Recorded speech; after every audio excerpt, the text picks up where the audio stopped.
For those who have been really paying attention or making the same mistake as me and watching 20 entries from the 2021 fall anime season, something strange has happened.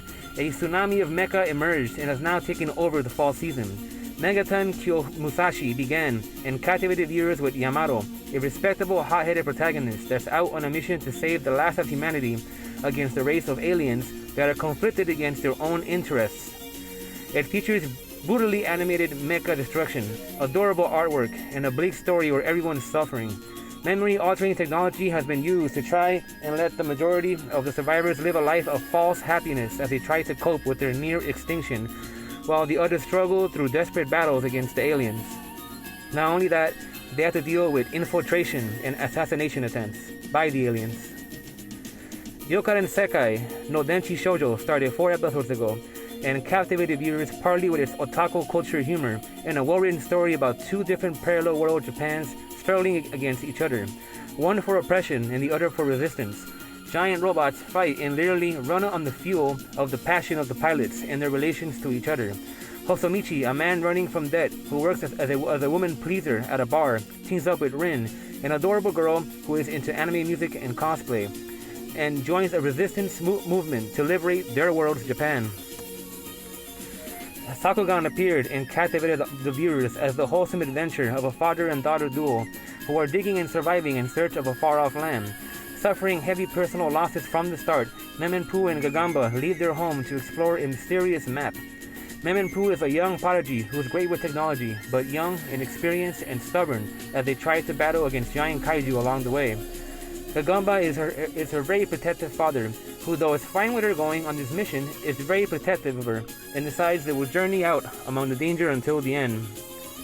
It's gearing its way as an emotional adventure that at the moment has really done well to write a funny and great story featuring an amusing father and daughter dynamic. These 3 series are at the forefront to help define what this 2021 fall season is capable of.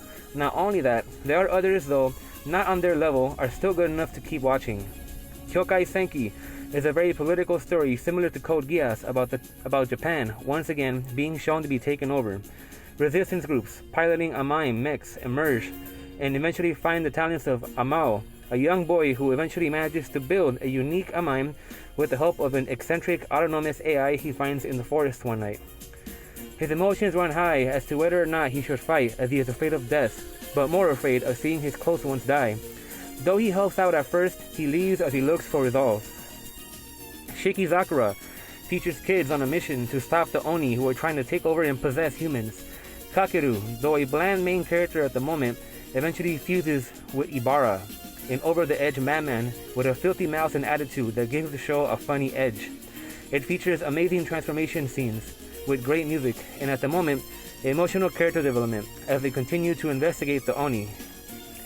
Unfortunately, there are disappointments such as 86, which suffered an awful start in its first season but managed to redeem itself though it went from a strange cliffhanger. Once again, it has started off slow and taken Milize, the most important character of the series, out and dragged the 86 into borderline slice of life in generic mission episodes that really just don't work and should just move on to their reunion.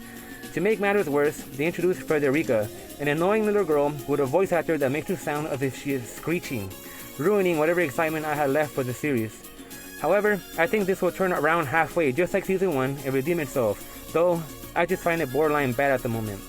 Muv-Luv Alternative has received massive backlash because of its poor adaptation. Readers and fans of the earlier works are horrified to see the obvious rush of the plot in questionable animation and art. They even decided to start with a first episode that has little to do with the actual plot and it won't even make a difference if people skipped it. There is also the terrible music. Now, what is left that can compete against the first 3 great mecha series for the season?